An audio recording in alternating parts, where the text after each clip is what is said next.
Maksudnya lah, pilihan kita boleh ceria, nganga saja. Buat-buat nganga dulu. Lepas tu kemudian kita akan berubah satu persatu. Berapa ramai yang faham? Say yes? Yes. Bagi Raifan, kalau sudah cakap anda tadi dia berjaya. Okey, tanpa lengahkan masa lagi, bagi tepukan paling gembira, paling hebat kepada Iwan.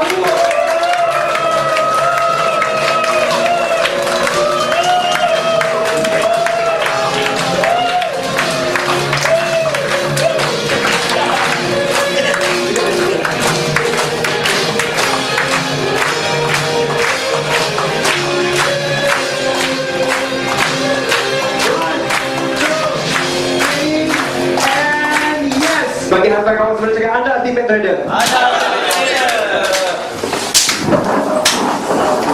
Assalamualaikum warahmatullahi wabarakatuh. So energi okey? Semangat masih okey? Okay. Alhamdulillah. Semalam kita berhenti dekat pipeline story kan? Sebelum dia buat dia punya pipeline, apa yang Pablo buat? Plan kan? Sebab kalau tak ada plan, dia nak buat terus saja, tak boleh. So dalam trading pun sama, kita kena ada plan. Plan tadi bukan saja trading plan, tapi secara keseluruhan. Sebab semalam Abang Umar dah tunjuk entry-entry, hari ni pun dia ulang lagi entry, dia bagi pula spesifik entry yang kita nak masuk. Jadi benda tu dah lebih detail. Sekarang kita nak detailkan lagi apa yang kita nak buat seterusnya. Okey, sebab apa? Semalam ada sahabat yang tanya masa tak cukup, time management. Ada, kalau tak silap orang ni malam time management kan. Jadi perlukah kita trade tiap-tiap hari? Perlukah kita trade tiap-tiap jam? Tak perlu kan? So berbalik kepada style trading kita. Jadi itu adalah penting. Tapi sebelum kita pergi ke situ, saya tengok daripada soalan-soalan tu ada something yang saya perlu clarify dulu. Okey? Sebab saya perlu ambil satu statistik sebelum kita nak teruskan program ni. Okey, sebab kita tengok ada berbagai years of experience okey dalam grup ni. Jadi saya nak ambil satu survey dulu. Okey. Satu, umur. Umur ni tak penting sebenarnya, tapi kita nak ambil. Okey. Dan tahun pengalaman dalam trading. Okey, berapa orang dekat sini umur antara 20 hingga 30? Enggak dengar? 1, 2, 3, 4, 5, 6, 7, 8, 9, 10 kan? 10. Bawah 20 ada tak? Tak ada kan? Yang last session ada 2 orang. Berapa tadi? 10 kan? Di sini paling muda berapa umur? 22. 22. Bawah 22 ada lagi tak? Okey, paling muda 22. Antara 30 hingga 40 berapa orang? Okey, 1, 2, 3, 4, 5, 6, 7. 40 hingga 50? 1, 2, 3, 4, 5, 6. 50 dan ke atas seorang. The one and only. Ingat kat dia 40 lagi. Cuba keempat tak? Tak ada yang nak stop loss kan? Malam ada seorang yang nak stop loss. Okey. Sekarang kita nak tengok berapa orang yang di bawah 1 tahun. Angkat tangan. Jangan sekat-sekat. Apa? 1, 2, 3, 4. 1 dah tambahkan. 1, 2. Kalau lebih jangan mengaku bawah pula. Saya tak buat ujian untuk nak test fahaman ke apa tak. 1, 2, 3, 4, 5, 6, 7, 8, 9, 10, 11, 12. 12 orang di bawah 1 tahun. Okey, 1 hingga 2 tahun. 1, 2, 3, 4, 5, 6, 7, 8. 2 hingga 3 tahun seorang. 3 hingga 4 tahun tak ada. 4 hingga 5 tak ada. 5 hingga 6 2. 6 hingga 10 seorang. Cukup tak? Cukup Okey, ini pun cukup. 24. Sini pun 24. So tak ada yang missing. Nampak tak? Kita buat satu verification, tak ada yang missing. Sebenarnya sama juga dalam statistik yang kita nak ambil dalam backtest.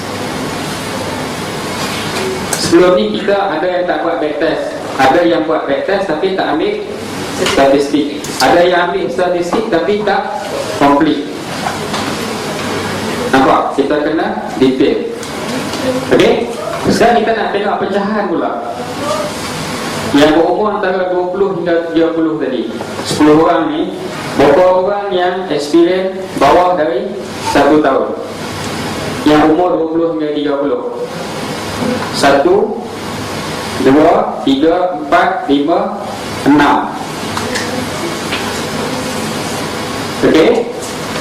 30 hingga 40 bawah 1 tahun. 1, 2, 3, 4. 40 hingga 50 bawah 1 tahun. 1, 2. Okey? Cukup? 12 orang cukup. So verified, kita dah cukup 12 orang. So tadi kan,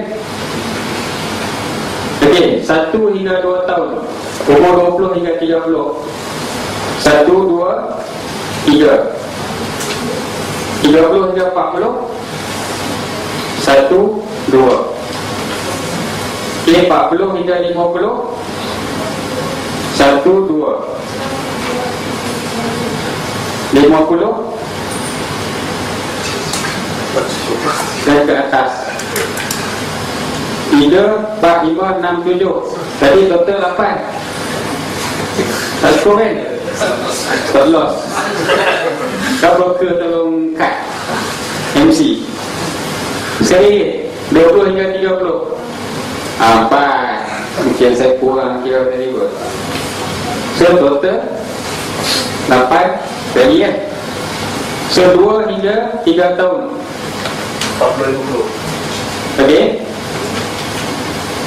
Ada tak sini? Ada 40 hingga 50. So daily sini tak ada. Okey, sini pun. Sini 2. Okey, 2 orang. Mana? 20 hingga 30 ada tak? 5 hingga 6 tahun tak ada kan? 30 hingga 40 seorang. Okey, 40 hingga 50 tak ada. Misi lagi 50. 5 hingga 6 tahun ayat. Okey, cukup. So 6 hingga 10 seorang saja. Okey, 40 hingga 50. Saya nampak tak? Ini kita panggil statistik. Ini sebenarnya data untuk kita dapatkan total statistik. Jadi kita tahu dalam kelas kita ni, okey, yang berumur 20 hingga 30 ada 10 orang. Sini ada 7, sini ada 6 dan sini ada 1. Kita nampak tak taburan dia? Okay, sama juga years of experience pun. Okay, majority kita tengok di sini kurang daripada 1 tahun. Okay, 1 hingga 2 tahun 8 orang dan semuanya sampai di sini. Siapa yang pernah buat statistik sebelum ni? Tak kira data apa-apa sekalipun. Ada tak yang biasa buat? Ada? Kerja. Okey, ada. Siapa yang duduk dalam bidang certain industri yang memerlukan statistik ni, dia mungkin biasa buat. Tapi yang tak duduk dalam bidang tu tadi, sebut statistik pun saya takut blur. Betul tak? Sekarang kita dah nampak apa itu statistik. Okey, satu lagi soalan. Berapa orang dekat sini yang dah biasa dengan BBMA? Angkat tangan. Sebelum ni yang dah biasa 1-2 orang saja. Yang lain tak biasa langsung. Ada yang biasa tengok VCD dia tak? DVD dia? Tak biasa juga. Ada. Jadi majoriti ni tak pernah tahu langsung BBMA.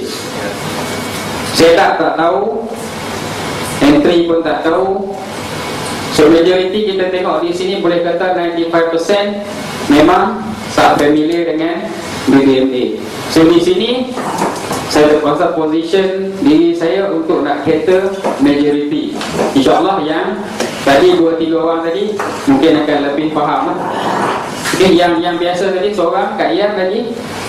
Okey, 3 orang yang pernah mengikuti BBMA punya kursus. Okey. Berapa orang yang baru sangat trade, tak biasa lagi trade live account? Ada tak? 1, 2, 3 orang, 4 orang, 5 tak biasa trade live account lagi. Okey. Okey, yang biasa trade demo, tahu buy ataupun sell. Okay, yang tadi yang tak biasa trade live account, biasa trade demo tak? Account demo ada? Sama? Tak pernah trade langsung? Tak pernah download MT4 langsung? Baru semalam download. Abang sama? Ataupun tak? Seorang sajalah. Okay, yang lain biasa at least buy dengan sell kan?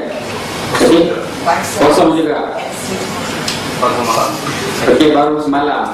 So di sini kita tengok kita ada distribution lain-lain punya experience. So mana kata di sini kita nak tengok mungkin 1 atau 2 orang perlukan special assistant. Tapi kita tak boleh nak bagi penumpuan kepada 2 orang ni sebab saya takut yang lain nanti mungkin terlepas. Okay, InsyaAllah kita akan bagi special assistant. Dan of course ada orang yang ajak datang sini kan. Betul tak? Okay, jadi yang ajak kita tadi mungkin kena tolong sikit lah. Okay, sebab apa? Kos ni sebenarnya boleh dikatakan intermediate. Okay, sebab saya kebiasaannya lah kita nak pastikan yang datang tadi tu dia faham at least surface dulu, entry dan sebagainya. Okay, jadi sekarang ni kita nak position diri kita kepada majority of the participant. Okay, saya tak nak nanti saya cakap something tapi kita tak boleh nak connect dengan apa yang sepatutnya kita dapat. Sebab konten yang saya nak sambung daripada tengah hari ini sampai besok sepatutnya cater kepada golongan yang dah biasa buat mistake, yang lost dan nak kepada konsistensi. Jadi saya takut yang belum pernah trade, tak apa, tak ada masalah. At least jadikan ini sebagai permulaan. Sebab apa? Do it right at the first time. Okay, yang dah terlepas tak boleh buat apa. Saya pun buat mistake yang sama dulu. 3 tahun tak pernah boleh withdraw. Okay, perjalanan saya tadi panjang. So di sini kita nampak distribution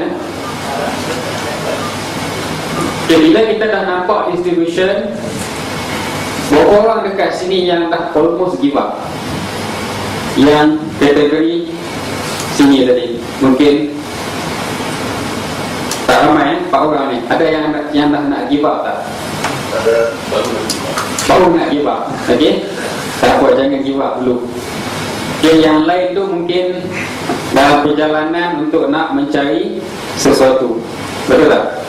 Okay, belum jumpa tahap mungkin give up ataupun fed up. Sebab dalam trading ni biasalah, kadang-kadang kita rasa kita dipermainkan. Biasa tak? Kita masuk buy, cat turun kan? Kita masuk sell, naik kan? Biasa tak rasa betul ke ni? Adakah kita ni dipermainkan oleh broker? Pernah ada feeling macam tu tak? Ada kan? Okay, sebab apa jadi macam tu? Itu persoalan yang kita perlu jawab.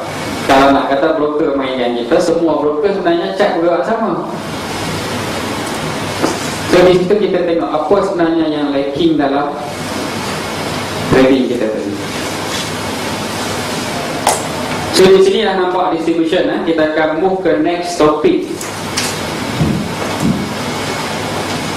Okey, semalam dan tadi kita dah belajar kita dah belajar setup yang berkenaan. Okey, especially yang masih baru ni. Nampak tak setup mana yang kita nak ambil? Re-entry Abang-abang dah bagi spesifik tadi kan. Re-entry adalah entry yang paling selamat. Tapi tetap kena ingat, trading is probability. Okay, setup mana sekalipun tak ada yang 100% akan wajib jadi macam tu. Okay, kalau dalam matematik 2 campur 2 sama dengan 4. Okay, tapi dalam trading dia bukan macam tu. Dia boleh jadi 2 campur 2 sama dengan 5. Besok 2 campur 2 jadi 7. Ada hari 2 campur 2 jadi 4 balik. So itu kita cakap probability kebarangkalian. Jadi setup apa yang wujud sekalipun akan ada yang kena stop loss ataupun kita perlu cut loss. Sebab ada saya tengok persoalan daripada trader, kenapa setup semua dah cantik, kenapa tak jadi? Kan 1, 2, 3, 4, 5 kan dah ada arah apa semua, dia masuk re-entry, tiba-tiba kena stop loss, dia terus turn balik. Sebab apa? Kena stop loss. Sebab dia tak faham trading adalah probability. Sebab atas sebab yang tersebutlah trader ramai yang jadi butterfly trader. Masuk butterfly trader ni, dia cuba satu teknik tak boleh. Dia dengar ada satu teknik lain yang lebih bagus, dia pergi ke sana, tak boleh juga. Dia pergi ke sini pun tak boleh juga. At the end, semua teknik dia faham, tapi bila dia masuk ke dalam trading, dia tak boleh nak produce profit. Ini reality. Dan kita ada satu case dalam FTP yang awal tahun lepas, awal tahun ni experience dekat 10 tahun, tapi still tak boleh buat profit. Tapi Alhamdulillah bila dia nampak kat mana dia punya problem, dia dah mula generate profit. Tapi dia ambil masa 10 tahun. Adakah kita nak ambil 10 tahun yang sama? Kalau boleh kita tak nak, okay? Okay? So di sini kita dah belajar. So apa yang kita belajar tadi kita nak apply. Ini proses yang kita nak buat. Kita nak apply apa yang kita belajar. Tapi first kita kena identify kita punya trading method. Tadi Abang Omar ada tunjuk kan, swing beberapa ratus ribu pip kan, semua pakai excited. Betul tak? Time tu kalau jauh jatuh pun boleh dengar bunyi dia, semua terpuja. Tapi boleh tak kita pergi ke tahap tu? InsyaAllah boleh, tapi bukan sekarang. Okay, kita perlu kuasai basic dahulu. Dan saya sendiri hanya saya menggunakan setup basic. Saya tak guna setup advance, hanya basic semata-mata. Ya, jadi terpulang. Sebab benda ni saya tak boleh nak tetapkan semua orang nak guna satu kaedah yang saya gunakan. Itu terpulang kepada individu. Sebab selera kita tak sama, personality kita tak sama. Berapa orang dekat sini yang suka makan telur goreng? Angkat tangan. Majority suka makan telur goreng. Ada yang tak suka makan telur goreng tak? Okey, ada seorang kat belakang yang tak suka makan. Yang lain suka makan telur goreng kan? Tapi ada yang suka makan telur dadar. Ada orang yang suka makan telur mata kerbau. Betul tak? Yang suka telur dadar pula, ada yang suka digoreng dengan bawang, ada yang suka kosong. Ada yang suka tahu cili, garam lebih. Ada yang suka goreng garing, minyak lebih. Betul tak? Selera sama tak? Tak sama kan? Tapi tetap kita suka makan telur goreng. Asas dia tadi apa dia? Telur goreng ya. Semalam apa yang Abang Umar bagi dekat kita semalam? Dia bagi kita asas.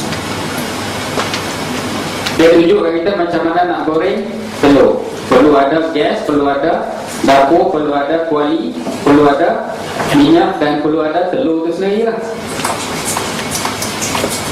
Tapi result dia nanti, telur goreng macam mana yang kita nak, kita sendiri yang kena tentukan berdasar kepada selera kita. So maksudnya dalam trading jangan cuba nak tiru orang. Sebab individu takkan sama, personality takkan sama. Pernah tak kita cuba tiru orang? Pernah kan? Tapi at the end kita tak faham. Contoh orang tu bagi signal, okey, buy sekian-sekian pair, ambil TP sekian-sekian banyak. Tiba-tiba float sampai 50 pip. Kita pun dah takut, kita cut. Dia bagi signal swing. Stop loss dia mungkin 70 pip, tapi TP dia 300. Kita tak faham, kita ikut. So lepas dah float 50, pergi ke TP. Boleh yang kita salahkan dia? Tak boleh kan? So sesuaikan dengan personality kita. Itu yang kita nak identify. Trading method tadi. Adakah kita technical trader ataupun fundamental? Ada dua kan? Technical dengan fundamental. Fundamental ni berdasarkan kepada keadaan ekonomi, banyak kena membaca. Kalau kita technical, berdasarkan kepada analisa daripada indikator tadi. Kita kena decide juga yang tu. Okey? Sebab kalau kita purely technical trader, banyak membaca sekalipun, kita tak faham, so kita tak boleh nak apply kan. So maknanya kalau kita dah decide kita nak based on technical semata-mata, okey, fokus kepada technical. Kalau yang fokus kepada fundamental, dia fokus banyak kepada perbacaan tadi, ekonomi semasa dunia. Ataupun kalau nak fokus dua-dua, dia kena decide. So pemilihan tu, itu yang pertama. Yang keduanya, dia nak jadi scalper, intraday, swing ataupun position trader. Kena decide. Kalau nak swing, nak tengok time frame mana. Sebab tu kita perlu decide dulu, kita ni siapa. Kalau kita nak scalping, tengok time frame weekly, tengok time frame daily, jenuh. Betul tak? So first decision tu penting. So kita kena decide trading method. Ada orang kat sini yang nak jadi position trader, yang rasa diri dia sesuai dengan position trader. Ada tak? Tak ada. Berapa orang dekat sini yang dia rasa dia lebih sesuai dengan swing trade? Seorang, dua, tiga, empat, lima, enam, tujuh. Okay? Sebab apa? Mungkin salah satu sebab kekangan masa, kita bekerja ataupun kita ada bisnes lain. So kita nak lebih fokus kepada swing trade. So bila sebut swing trade ni, kita kena plan secara untuk swing. Okay, berapa orang dekat sini nak intraday? Okay, intraday, majority intraday. Scalping, berapa orang nak scalping? Ada? Tak ada yang scalping ya? Okay, betul ni nak ada scalping ni? Tak ada masalah buka-buka laptop dulu nak masuk post. Ada tak? Ada sikit-sikit Okey, jadi kebanyakan intraday dengan swing. So kita fokus kepada intraday dan juga swing. Okay, scalping, kalau tak salah position trader ni jarang lah. So bila kita nak intraday dan kita nak swing, syarat mana kita nak ambil? Ya, H1, H4. Okay, jadi kita kena decide. So decision tadi kita dah buat kan?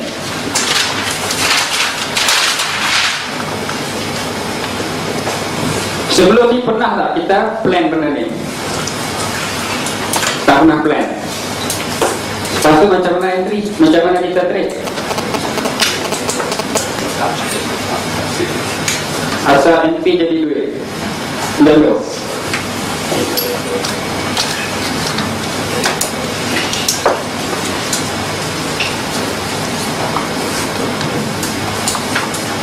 so fokus kita di sini. Okay.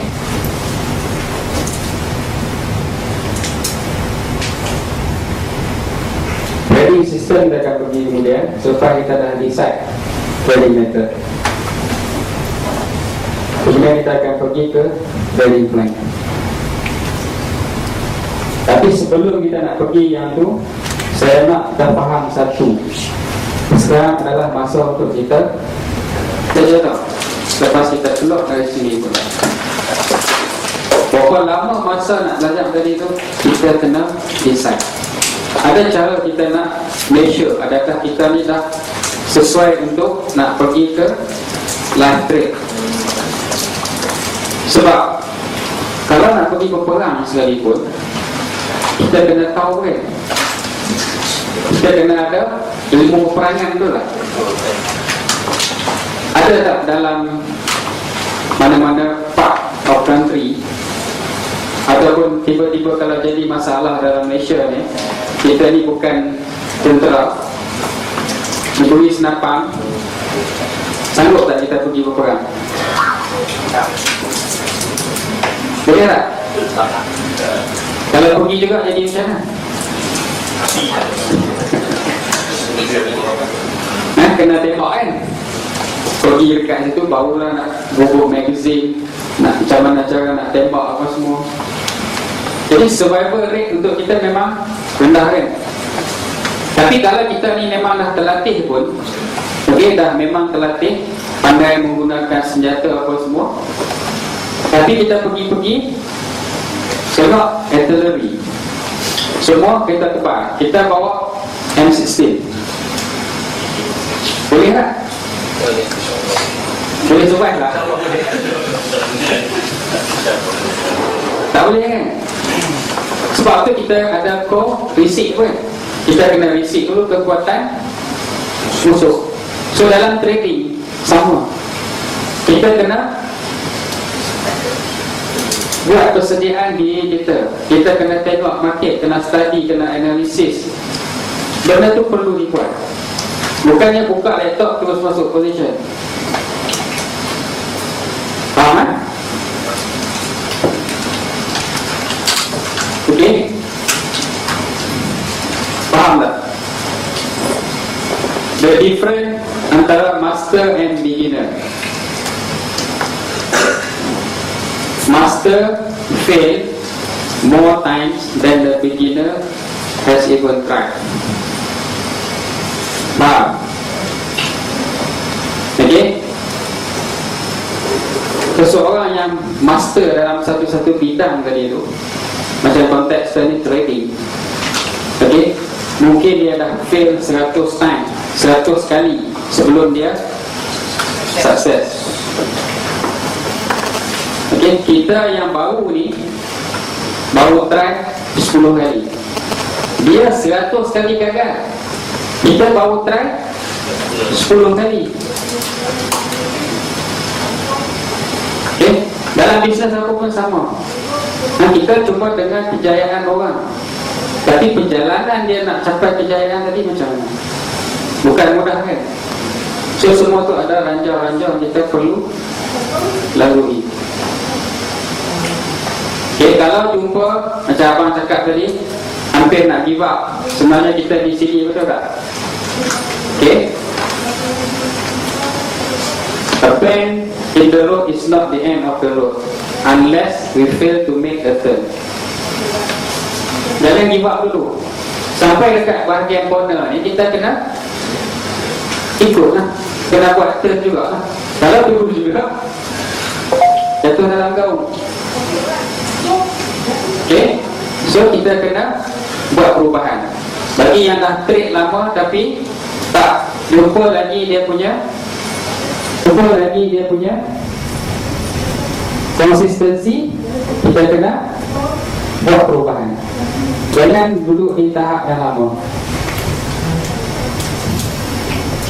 Saya skip part ni.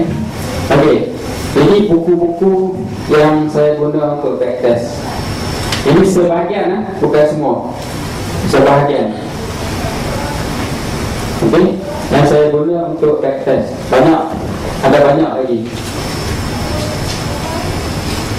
Sebab tu perjalanan tu panjang.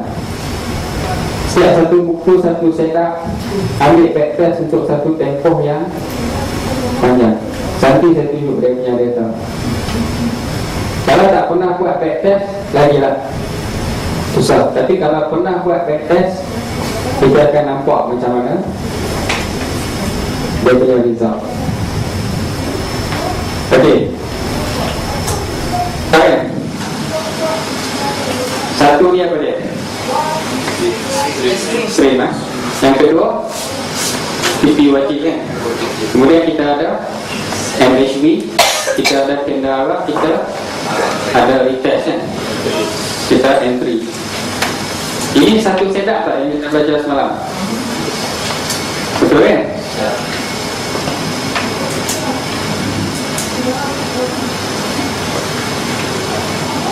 Yang sama, kat mana kita entry kat sini betul tak? Bawah dah sentuh pasal point of entry. Tapi kita tahu tak kat mana kita punya point of stop loss?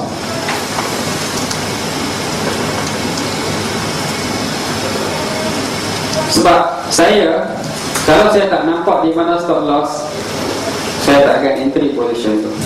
Sebab kita tak tahu berapa risk yang kita ambil. Okay. Sebab kita kena tetapkan risiko yang kita nak ambil per trade. Sebab trading is probability. Makna yang kita entry tadi, kita fikir risk dulu. Kalau aku salah arah ataupun setup dah betul, tapi bukan 100% setup akan menjadi kan. Kalau hari tu dia tak jadi, berapa banyak risiko yang kita nak tanggung. Nanti kita akan sentuh dalam risk management secara detail. Sebab risk per trade kalau ikut standard jangan lebih daripada 2% per trade. Maknanya kalau kena stop loss 50 pip pun kita rugi 2% daripada capital. Kalau stop loss 30 pip pun kita tetap rugi 2%. Kalau stop loss 100 pip pun kita rugi 2%. Okay, yang tu kita akan sentuh kemudian nanti. Okay, risk reward. Okay, kalau macam dalam case ni kita entry di sini kan. Okay, stop loss kita macam saya punya sistem dari plan saya sendiri. Stop loss saya, point of stop loss saya kena determine dulu, iaitu MA 10. MA 10 adalah point of stop loss. Mana dalam case ni saya nak entry sell, jadi stop loss saya 10 pip di atas MA 10. Jadi dalam case ni saya ada lebih kurang dalam 30 pip stop loss. Reward saya akan ambil trade yang sekurang-kurangnya 1:2. Okay, maknanya kalau sekali saya kena stop loss, saya masih okey. Sebab apa? Kalau 2 kali kena stop loss, saya still okey. Sebab sekali saya win, saya cover dua-dua stop loss.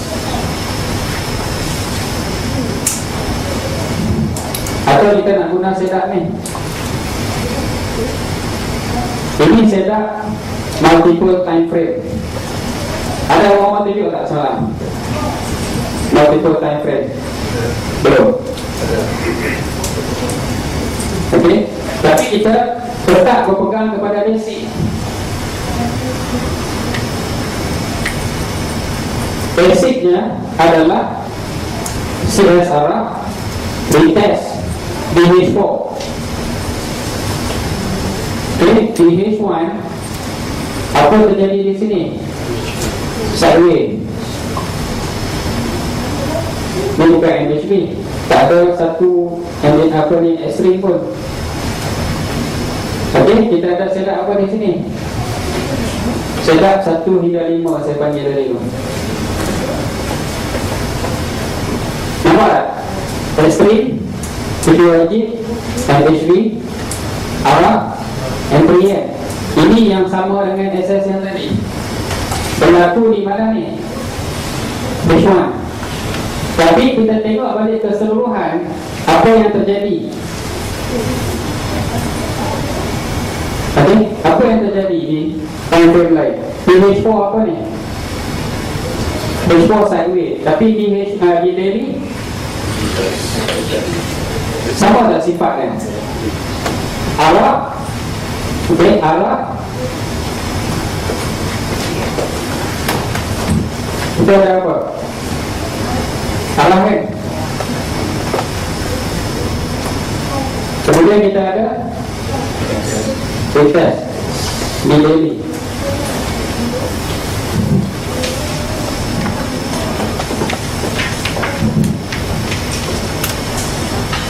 Sama konsep tak? Tapi di H4 masa daily tengah retest tadi berlaku sideways. Dan di H1 ada setup 1 hingga 5. Nampaklah kesinambungan time frame. Ini setup yang kukuh.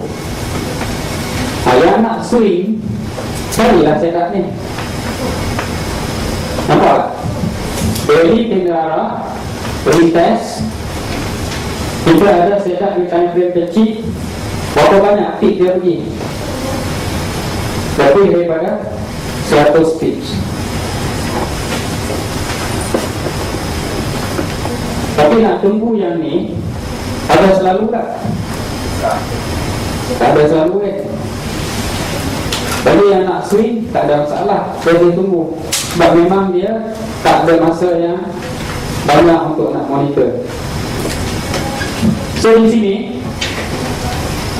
berapa lama dia nak tunggu? Bila dia dah nampak kena arah ni 1-2 hari untuk nak tunggu retest sahaja. Okay. Lepas berlaku retest, berapa jam dia nak tunggu? Ni kira 4 jam ni. 1, 2, 3, 4, 5, 6. 6 kali 4 24 jam. Mana kata 1 hari lagi dia nak tunggu terjadinya setup ni. So kita boleh plan tak time kita? Boleh plan kan? Nampak di sini 1, 2, 3, 4 dan 5. Sanggup tunggu tak? InsyaAllah sanggup tunggu. Tapi setup yang sama berlaku juga di time frame yang lebih kecil.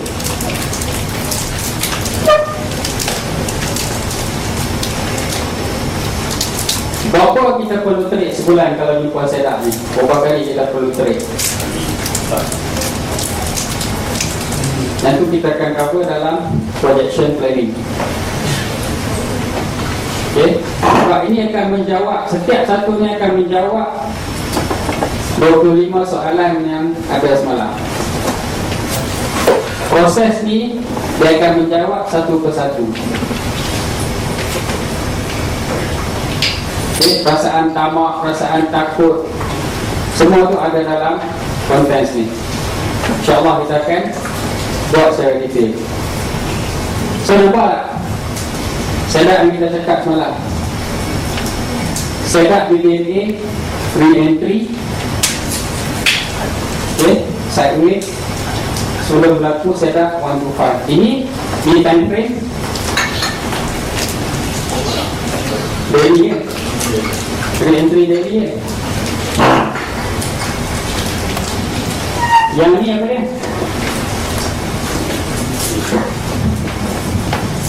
Apa ni? Ni H4, H1 and 15 Ini apa? Dia salah kan? Selepas salah berlakunya re-entry. Sini kan? Di H4. Kalau kita tengok balik di H1, apa yang terjadi pada masa ni? Nampak tak? Dia attach balik di below, dia attach balik di angle 50. Fungsi di below adalah sebagai support. Angle 50 pun dalam keadaan uptrend dia adalah support. Dan pada masa yang sama terjadi apa di M15? Okay, down berlaku extreme dan failure reverse.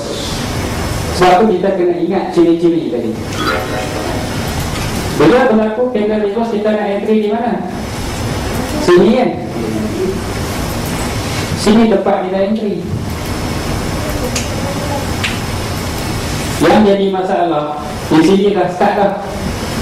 Buy. Lock pula tak jaga MM. Sampai kat sini saya found dah MC. Lepas MC, boom. Nampak? Saya tak cukup lagi, kita dah masuk. Nampak tak di sini? Point of stop loss saya adalah MA 10 dan 10 pip di bawah sini. Kena tak stop loss?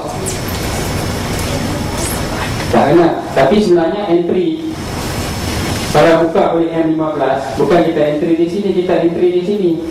Bila entry di sini ada tak reversal? Jangan terus kan? Kita dah hapus tak? Yang jadi masalah di sini start sell lah, start buy float kan? Bila float, yang akan jadi masalah,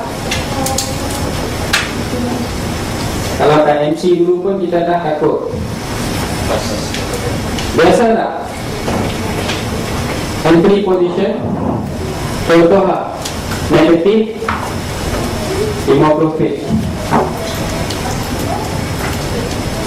So bila sampai di sini kita dah takut, apa kita buat? Start loss.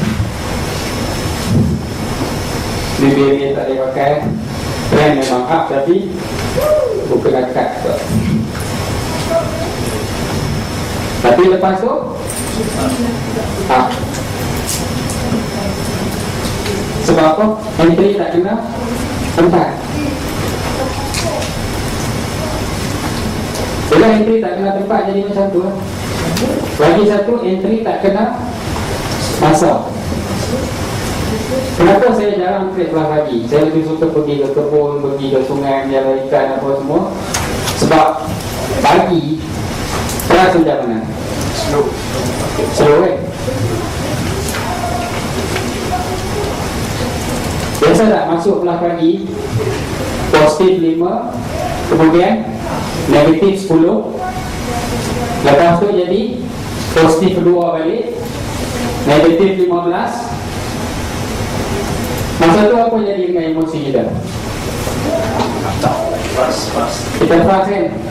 Dan kita takut, betul tak?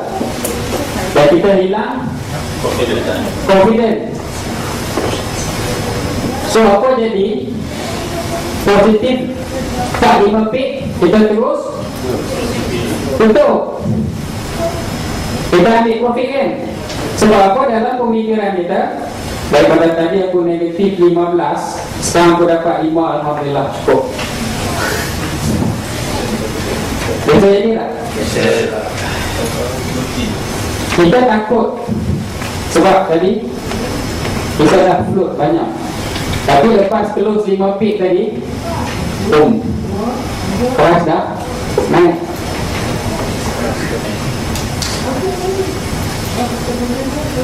Sebab time management. Tapi semua ni, pemahaman ni kita dapat daripada mana? Daripada backtest.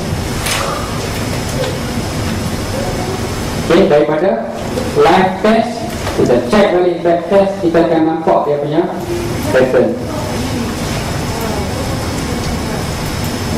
Okay, saya trade 8 pair, mungkin major pair, dan saya cuma fokus kepada candle arah DH4. Ini setup yang saya guna, re-entry H4, dan mesti kena ada setup di time frame yang kecil supaya kita dapat entry yang sharp. Habis-habis sangat kalau tak mau, kalau rasa tak boleh nak follow, apa yang kita boleh buat, H4 buy, sini sell kan, tunggu buy balik, keluar benda arah H1 buy, retest, masuk lah. Cuma lah kita tak dapat lah akal macam dengan setup ni, tapi kita entry kita selamat tak? Selamat kan? Jadi pemilihan setup tadi pun penting.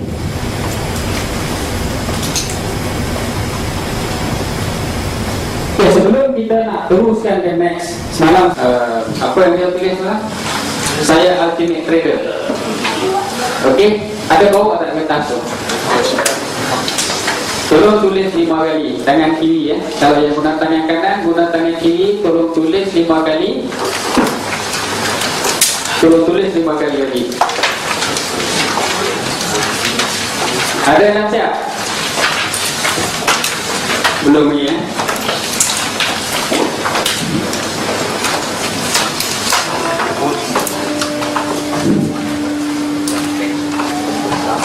Kiri. Malam sekali kita guna kiri, hari ini 5 kali.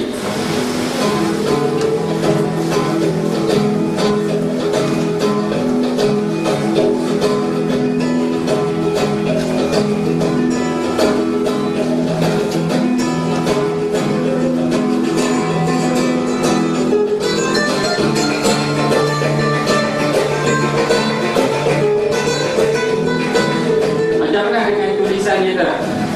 Lebih cantik? Ya, of course kalau compare dengan yang first, yang tangan kanan kurang lah. Tapi adakah lebih cantik bila kita buat 2 kali-kali?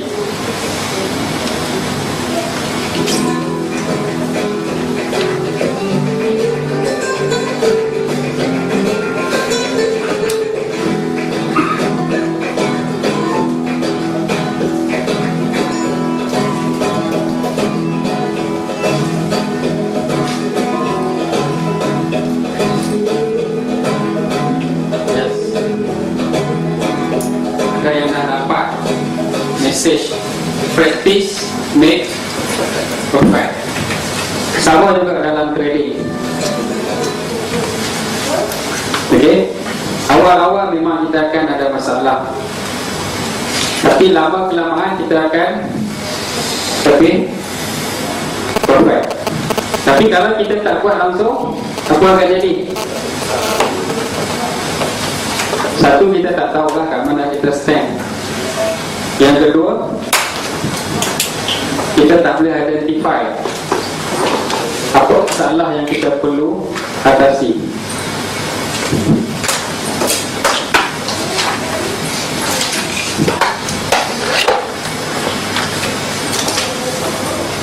Siap semua? Ada yang belum siap? Ada yang belum siap? Tak apa, teruskan. Yang dah siap, okey, semalam kita belajar, kita ada sedak-sedak ni kan. Kita ada extreme, kita ada MHB, kita ada re-entry. Yang mana satu kita nak guna? Re-entry. Ataupun kita nak guna kombinasi ketiga-tiganya. Yang mana satu kita nak? Kalau re-entry sahaja, maksudnya kita nak fokus kepada tanpa melihat time frame yang lebih kecil. Maksudnya kita nak abaikan dua setup ni. Kita nak fokus the moment tender datang ke retest area, kita entry. Kita nak pilih setup ni saja kan? Atau kita nak pilih kombinasi 3 time frame? Kombinasi. Kenapa kita nak pilih kombinasi? Banyak option dan kita akan dapat kebarangkalian yang lebih tinggi untuk profit.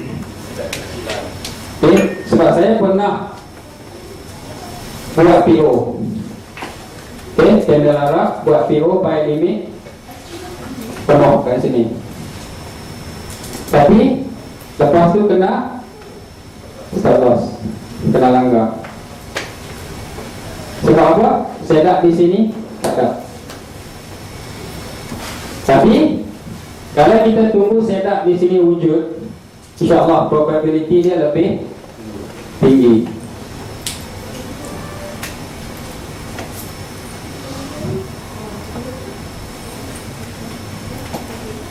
So, sekarang kita decide nak ambil yang mana? Nombor 4 kombinasi 3 time frame tadi. Semua confident dengan setup yang kita pilih? Sebab saya tak nak decide tau. Kita kena decide sendiri. Sebab benda ni berlaku di mana-mana time frame pun. Tadi kita tengok re-entry di daily, kita ada setup di H4 dan H1. Cuma setup tadi berbeza. Dan kita ada re-entry di H4, kita ada setup di H1 dan M15.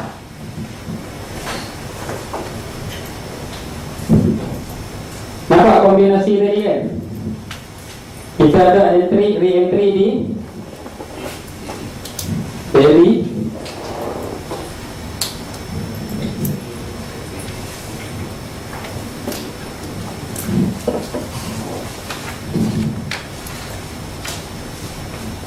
kita ada setup di time frame yang lebih kecil kan? Selalunya lah kombinasi ini akan terjadi. Daily re-entry MHB di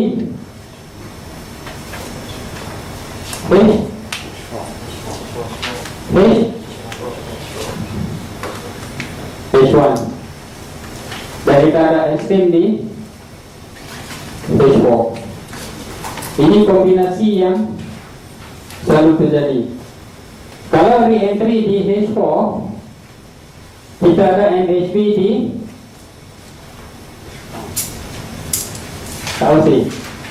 extreme di H1, MHB di M15. Ini kombinasi yang sering terjadi.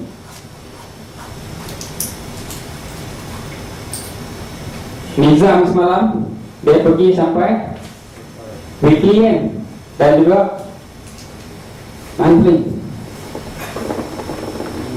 Sebab benda yang sama berulang-ulang.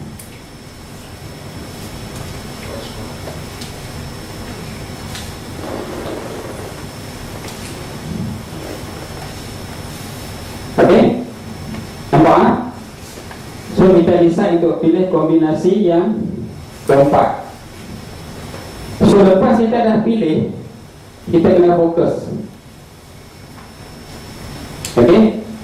Bruce Lee dia tak takut kalau musuh yang datang kepada dia tadi belajar 10,000 jenis tendangan, tapi setiap satu kali. Tapi kalau musuh yang datang kepada dia tadi belajar ada satu jenis tendangan tapi praktis 10,000 kali, yang tu dia takut. Sebab apa? Orang tu adalah expert dalam apa yang dia buat. Sebab tu kalau kita jadi butterfly trader, semua teknik kita nak belajar, kita nak ambil tahu, kita akan jadi masalah sebab fokus kita tak ada. Tapi dalam BBMA pun sama. Banyak-banyak entry, kita kena pilih satu yang kita betul-betul faham dan sesuai dengan personality kita, sesuai dengan masa kita. Bila kita dah pilih, kita kena fokus. Nampak tak? Kita dah belajar semalam setup. Tadi kita dah decide setup yang kita nak guna. Okey, kita dah mula masuk dia punya link. Sebelum ni mungkin tak nampak setup semua, kan ada orang tunjuk macam-macam kan. Yang mana tu nak pakai pun mungkin kita tak decide. Okay, sekarang kita decide apa yang kita nak dulu. Bila kita dah decide, kita nak fokus. Dalam BBMA pun ada banyak jenis entry, tapi kita kena ambil yang kita faham. Okay? Okay, bila dah faham, kita nak buat apa? Kita nak kena training. Kalau kita tengok football player, kalau main kat kampung atau dekat taman kita, ada tak kita praktis macam ni? Guna kun apa semua ni, guna gelung apa semua ni, ada tak? Tak ada kan? Tapi pukul kita turun terus main kan? Tapi professional player, kalau dia orang training 4 jam, mana ada lawan sampai 4 jam kan? Nampak kan macam mana cara dia orang training? Berlari dalam gelung, dengan kun, dengan berlatih sepaknya. Nampak ada different. So sama juga dengan kita dalam training. Ingat cerita Pablo Bruno semalam. Kita nak build up sistem. Once sistem dah ready, InsyaAllah hasilnya akan datang sendiri. So kita nak training ke tak nak training sekarang? Kita nak training kan? Sebab buat training inilah yang akan membentuk kita punya skill.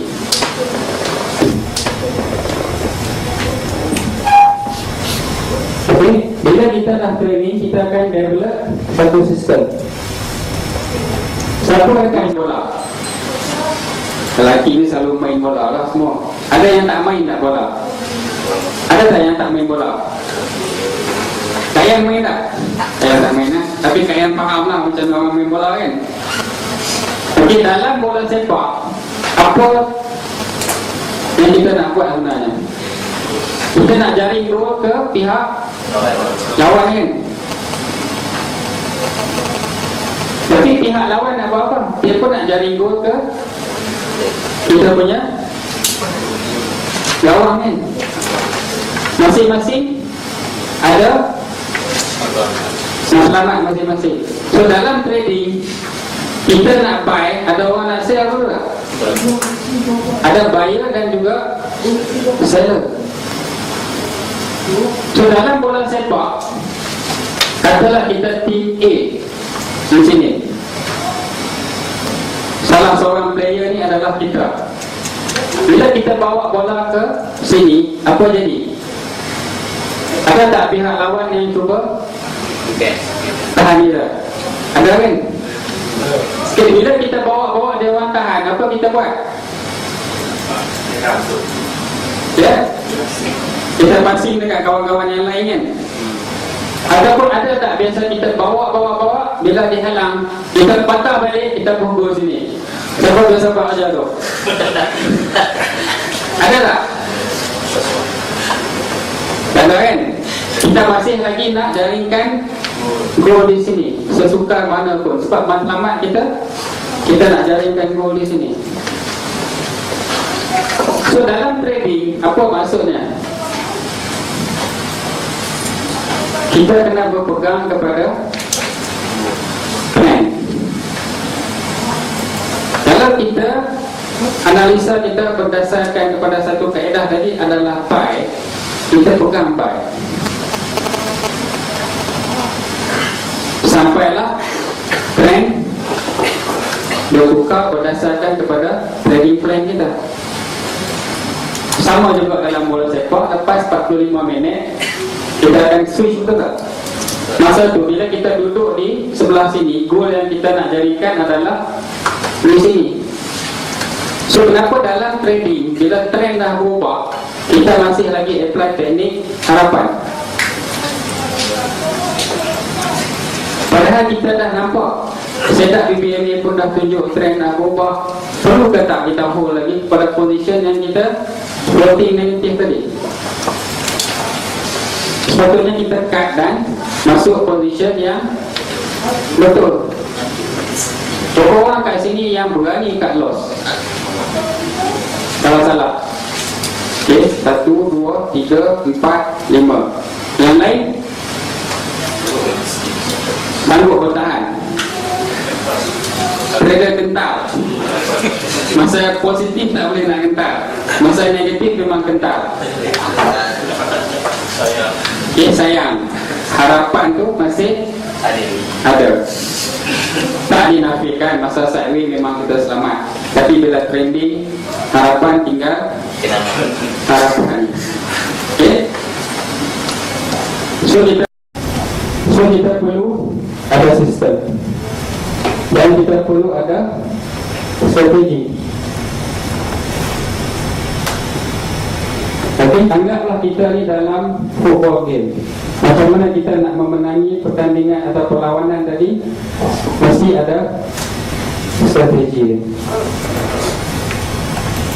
Jadi ini trading komponen. Tadi kita sebut pasal trading method kan. Kita nak jadi sama ada intraday ataupun swing. Kita dah decide kan tadi dua kan.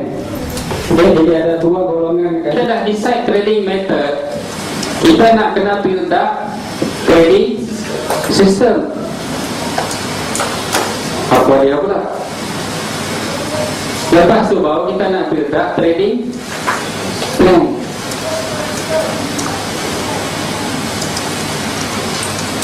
So benda ni ada pecahan-pecahan dia.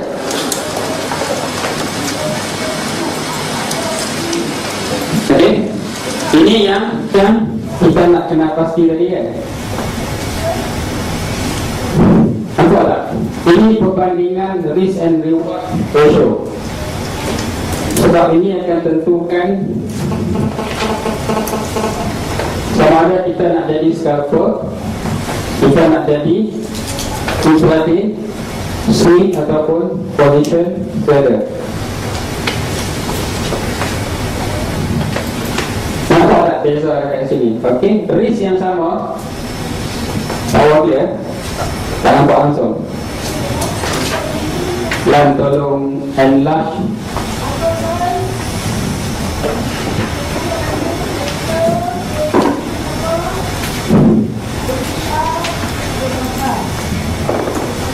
Kita just move ke ujung. Okay, ambil dua ni dulu. Okay, nampak lah? Sekarang nampak? Okay, risk 5%, reward pun 5%. Okay, modal yang sama $100.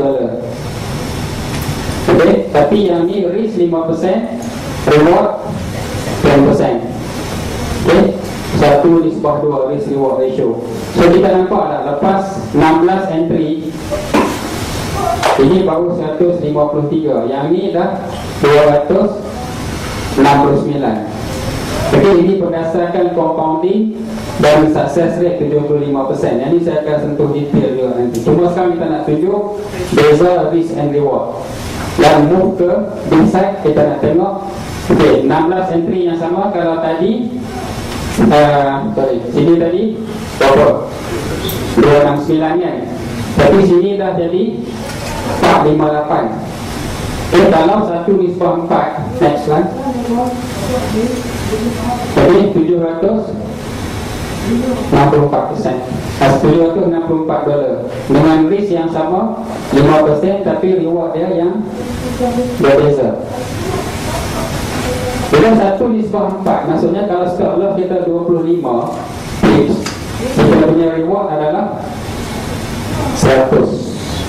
1:4. Kalau kita salah arah, kita kena stop loss 25 pip. Kalau kita betul, kita dapat 100 pip. Kalau 1 pip $1, kita dapat $100. Kalau rugi, kita rugi 25. Dan kalau kata sebulan tu kita trade 4 kali, 3 kali kita PP, kita dapat 300 pip kan. Kita rugi sekali, kita dapat kita negatif 25. Jadi $300 dengan 25, okay, kita dapat masih untung kan. Tapi seandainya terbalik, ini 3 kali profit, 1 kali loss. Kalau terbalik, 1 kali profit, 3 kali loss, 1 kali profit kita dapat 100, 3 kali loss kita kena 75. So net dia masih untung, betul tak? Ini kelebihan bila kita guna risk reward yang lebih besar. Tapi hari ni kita nak ambil 5 pip, kita buat stop loss 30. Sebab tu kita trade, kadang-kadang kita trade 3 minggu okey, minggu keempat sekali kena habis. Itu perbezaan risk reward. Tapi kalau tengok dari segi return, kalau kita scroll ke bawah, ini baru 16 entry. Kalau kita tengok 30 entry, nampak tak beza dia? Okey, dah jadi 4,000 lebih. 1:4. Kalau 1:3 baru 1,700. Sebelum tu kan 1:2 kita ada 600, dan 1:1 kita ada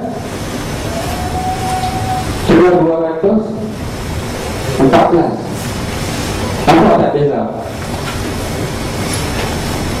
So di sini kita tengok 214, 625, 1738 dan 4626.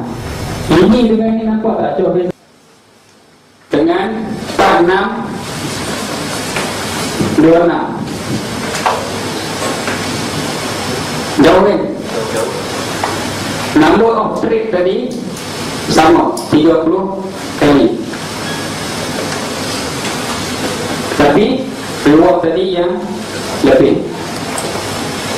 Of course setup pun mungkin akan berbeza. So sebab tu kita cuba apply less is more. Sebab yang terjadi hari ni, kita trade terlalu banyak, overtrade.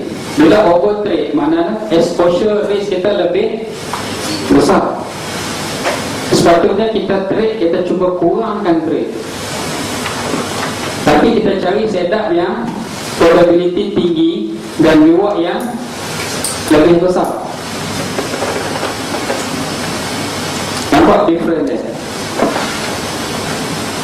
So persoalan sekarang, adakah kita nak trade satu hari sampai 20-30 kali, ataupun kita nak trade seminggu mungkin 2 kali, tapi result dia lebih banyak profit? Itu kita kena tanya diri kita tadi, adakah itu lebih sesuai? Okay, ini cuma perbandingan risk and reward ratio. Lagi banyak saya cerita lah, memang lagi lebih. Okay, compounding dengan tanpa compounding. Faham tak compounding itu apa dia? Gandaan Ada yang tak clear, sebab saya nak sentuh daripada awal ni, daripada basicnya. Compounding Faham tak? Ada yang tak faham tak compounding? Faham tak? Tak faham? Okey, kalau tak faham, kita ambil daripada awal.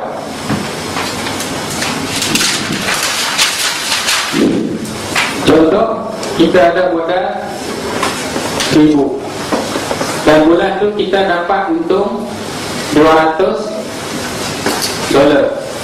So kita punya capital jadi 1,200.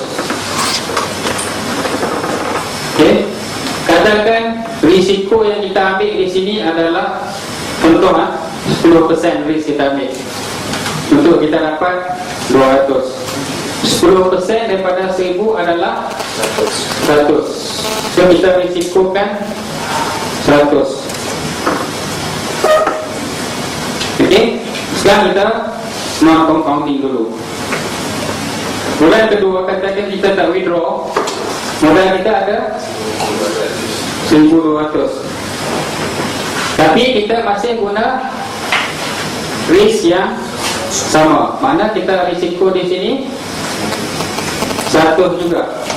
So bila kita risiko jumlah yang sama, kita punya reward pun sama.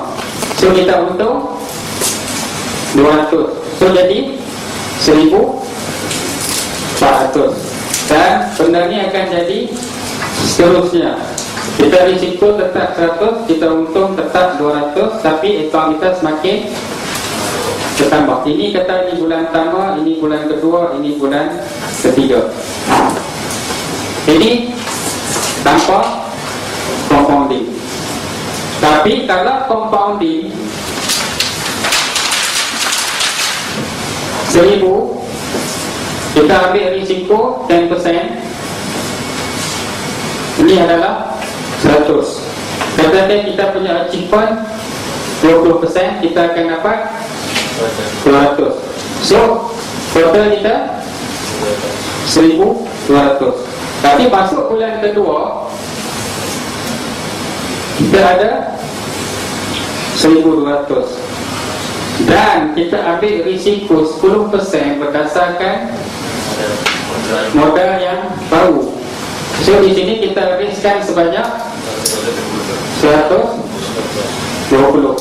So reward pun kita akan dapat berdasarkan kepada yang baru, iaitu 240.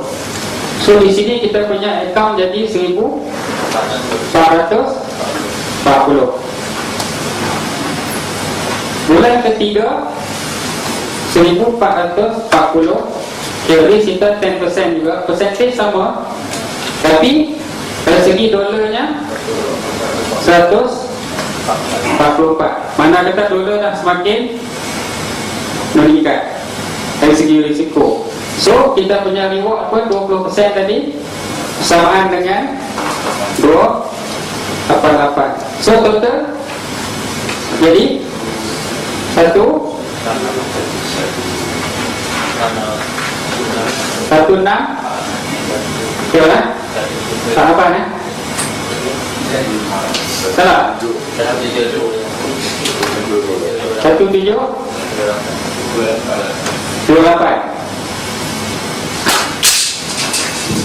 So nampak bulan keempat dan seterusnya kita buat gandaan berdasarkan kepada modal yang baru. Kita tak injek capital yang baru lah. Kita berdasarkan kepada compounding dengan modal asal. Nampak tak? Faham beza compounding dengan tanpa compounding ya? Faham? Okey? Faham kan? Sebab kalau tak faham, nanti kita sebut compounding, susah juga. Sebab benda ni sekarang kita kena bagi faham satu-satu. Okey, apa pula beza compounding dan tanpa compounding? Dalam kita punya pencapaian. Okey, kalau tengok balik comparison di sini.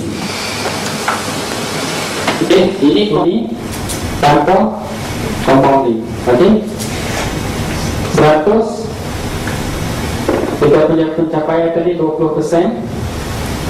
Nampak kan? Dan yang last sikit. Terus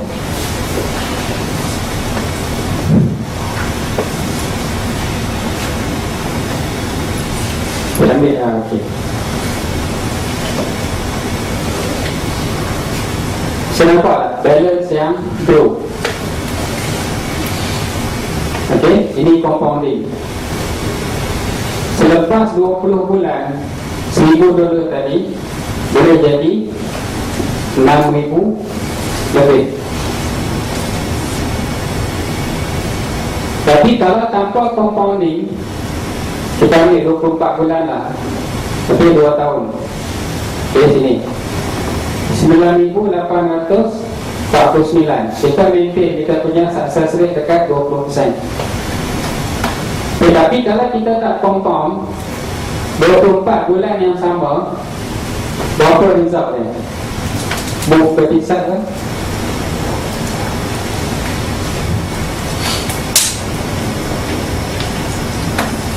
Okay. Saya habiskan ke 36 bulan. Kita dah buat total lah di bawah. Okey, nampak tak? Okey, tanpa compound ni kita ada okey 8,200. Ini keseluruhan withdrawal yang kita buat lebih kurang dalam berapa? 7,200. Campur dengan modal 1,000, kita ada 8,200. Tapi bila kita compound, kita ada lebih kurang 60,825. Beza sebanyak 52,000. Dengan modal asal tadi 1,000. Okey, strategi ini digunakan oleh kebanyakan hedge fund. Dan kita individu untung kita withdraw, kita guna. Tapi kalau hedge fund, dia akan cuba compound sebanyak mungkin. Kita apply benda yang sama sebab kita nak mula daripada kecil dan kita nak tingkatkan modal kita. Sebab benda ni akan berbalik kepada kita punya planning nanti. Macam mana kita nak start small, tapi after some time kita dah ada capital yang besar. Sebab ini akan menjawab soalan Kak Ian semalam. Kita perlu tak perlu start dengan capital yang besar? Sebenarnya tak perlu kalau kita ada skill. Skill itulah yang kita cuba nak bina sekarang. Okay, so nampak ada different compounding dan tanpa compounding. Benda ni, ilustrasi ni boleh buat kalau kita ada cara. Kalau tak ada, tinggal calculation semata-mata. Banyak orang buat benda ni, tapi at the end tak boleh nak implement. Figure boleh buku apa-apa figure sekalipun, tapi macam mana pelaksanaan? Okay. Ini trading system. Kita akan sentuh lepas lunch time nanti. Okay, sebab benda ni agak panjang. Tapi sebelum tu, saya nak kita nampak, walaupun hari ni kita punya keuntungan sikit, tapi selepas 2 tahun, lepas 3 tahun, apa yang kita boleh capai? Bila kita boleh ada sistem, kita kena nampak dulu bahawa hari ini kita boleh tahan kita punya nafsu kita. Kalau tidak, mesti kita nak keuntungan yang segera. Betul tak? So kita akan tengok kepada Excel file.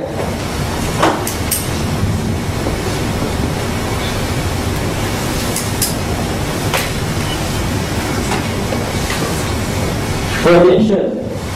Jadi kita skip ke projection.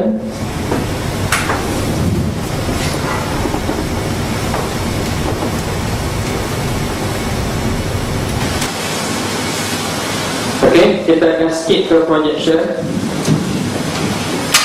supaya kita nampak apa yang kita boleh capai dalam tempoh 2 tahun daripada sekarang. Sebab yang ni akan relate balik kepada penetapan matlamat kita, relate balik kepada projection planning kita. Sebab benda ni kita kena faham satu-satu sebelum kita boleh linkkan keseluruhan. Bila dah link nanti, bila kita dah link nanti, kamu akan nampak lebih mudah. Sekarang ni sebab individu, kita kutip individu. Tapi kalau individu ni kita tak faham, kita tak akan dapat keseluruhan. Benda ni yang saya buat, dan saya dah cuba dekat beberapa individu, dan Alhamdulillah kita nampak hasilnya. Jadi ini yang kita sharing pada hari ini, yang kita cuba kongsi pada hari ini.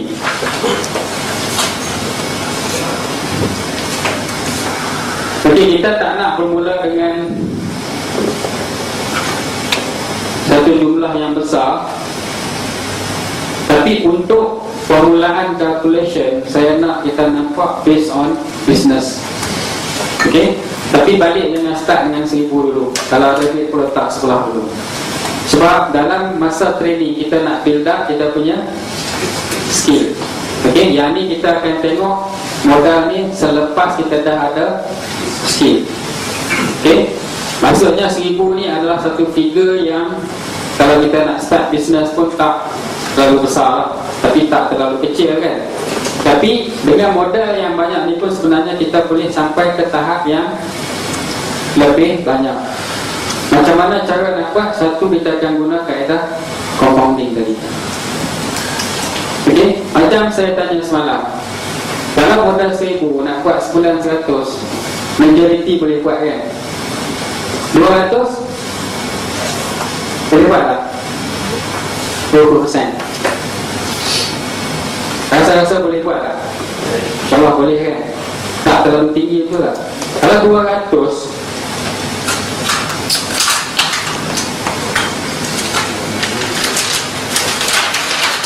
kalau kamu intraday lah, dapat ni makan lah. Sekejap lah. Ok, kalau 200 manakah 20% kan? Bahagi dengan 20 hari. Sehari kita perlu buat 10 dolar kan? Dengan modal 1000, rasa-rasa sehari 10 dolar boleh dapat? Satu yang achievable lah, boleh dicapai kan? Bukan satu yang mustahil betul tak?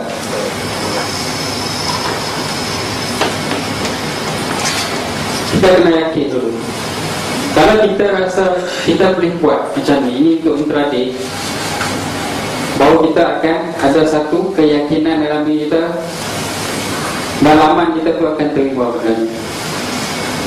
So kalau kita rasa yang ni kita boleh buat, kita cuba nak scale up dia punya lot size. Itu yang saya buat.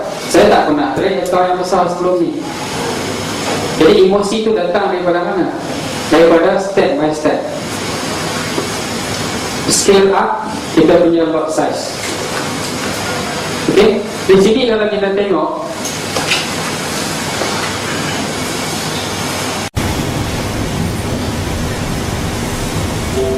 okay, 1000 dengan reward sebanyak $200 sebulan, kita akan ada 1200.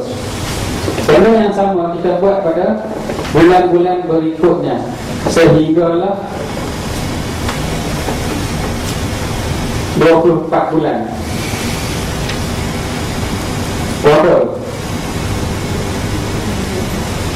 66,000 kan? Kalau 66,000, 20%, kita dapat berapa? 13,000 dolar lah. Kali dengan 3.8, berapa kita dapat? Lebih daripada 40,000 kan? Cukup tak? Cukup kan? Lebih daripada cukup. Tapi kita bermula dengan 1000 saja. Setiap bulan kita maintain